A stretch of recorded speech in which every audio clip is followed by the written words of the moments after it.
Hello everybody, Soundtrick saying here. I just want to wish you guys a merry, happy, whatever it is, 2026. This is going to be the first What If of 2026. It's going to be a redux of What If Goku mastered the Kaioken. I want to keep this intro short, but without further ado, let's get into the story. The story would begin after the death of Goku. It would still run Snake away in this timeline. I'd say Goku would get to King Kai's a bit earlier than normal. Instead of getting there in 6 months, I'd say he'd get there about 4 months. When Goku arrives to King Kai's planet with the extra time, I'd say he spent the first 4 months of training mastering the Kaioken, and the last 2 months learning the Spirit Bomb. So that fateful day arrives on the planet, everything up to the fight with Nappa and Piccolo would go the same. Goku would arrive early enough to save Piccolo from Nappa, but not save Yamcha and Chaozu. Now, let's stop for a minute and discuss Goku's power level. I'd say with the extra 2 months of training, he'd be at a power level of 10,000 with the Kaioken times 2. He'd be at a 20k power level, even with the mastery of the Kaioken. Still have a straight on his body if he's at higher levels. Now back to the main story. Vegeta would still kill Nappa and the fight with Goku and Vegeta would begin.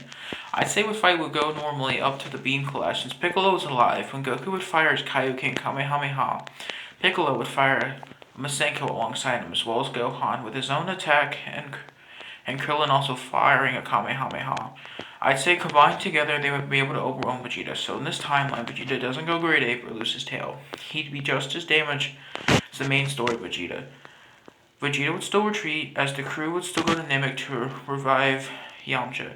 So in this timeline, the team would take sensu beans to heal, bringing Goku's power level up from 10k with a 1.5 boost up to 15k. I said Goku would ask Bulma to build a gravity ship so he can train. The team for Namek would be Goku, Tien, Piccolo, and Bulma. Goku this time would let Gohan go only because Chi-Chi wouldn't allow him to. He would want him to get stronger on Earth.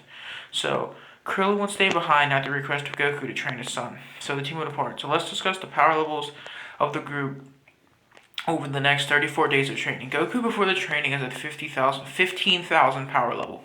Piccolo is at 3,500 and Tien is at 1,500. I'd say after the training with 6 days, the original story, he went from 8k to 90k by himself. So I'd say with more training partners, he would go up to a power level of 175k.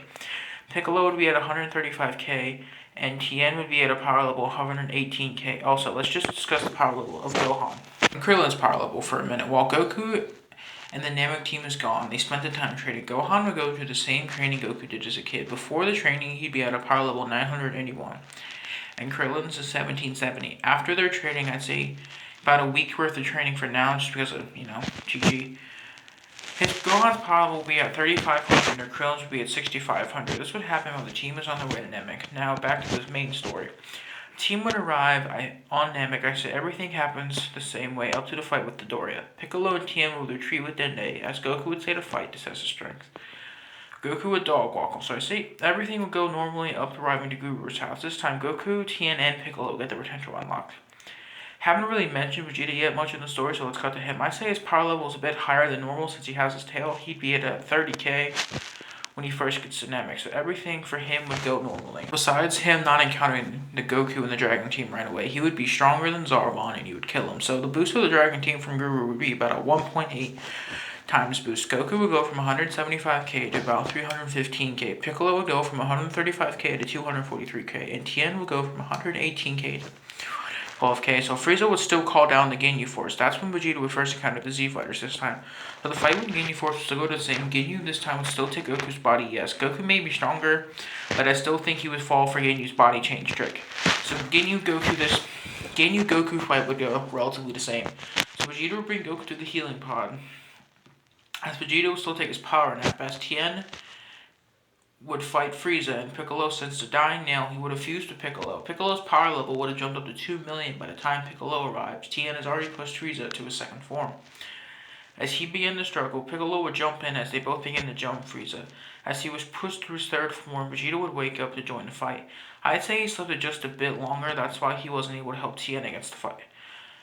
Against first form and second form Frieza. He'd be at about 300k. He would join in the fight to no avail. Vegeta would still get the idea to exploit the Zenkai boosts.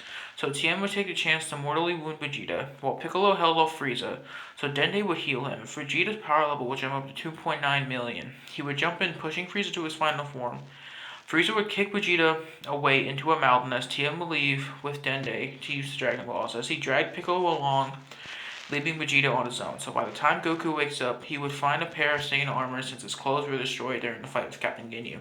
His power level went up from 315k to 6 million. He would arrive as Frieza would have Vegeta by the throat. Vegeta would still die like normal, as Goku and Frieza's fight would go the same. Goku used the Kaioken times 30, bringing his power level up to 180 million, being stronger than Frieza's 50% form. As Frieza powered up to 100%, he was beginning to overwhelm Goku, as Piccolo and Tien would begin to make wishes on the Dragon Balls. As Goku sees the sky go dark, he knows he needs to pushes his Kaioken to give them time. So Goku pushes his Kaioken to a times 50. Tien would revive Yamcha and Chaozu using one wish. Goku would communicate with Tien and Piccolo telepathically to wish back Vegeta and wish everybody else off the planet, besides himself and Vegeta and Frieza. Back on Earth, King Kai would tell Krillin after communicating with Piccolo about Goku's request. Krillin and Gohan used Earth's Dragon Balls to revive the people killed by Frieza, teleport them to Earth, besides Goku and Vegeta.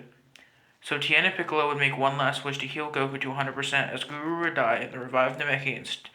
Tien, Piccolo, and the rest of Namek would get teleported to Earth, with Goku being healed and Vegeta being revived. Both their power levels would drop astronomically. Vegeta would go from 2.9 million to 65 million, as Goku's power level will jump from 6 million to 75 million. Vegeta would wake up as he sensed the fight between Goku and Frieza. Both stopped as Vegeta would arrive, so Vegeta and Goku would begin to fight Frieza, as Goku goes into the Kaioken times 2, bringing his power level up to 150 million.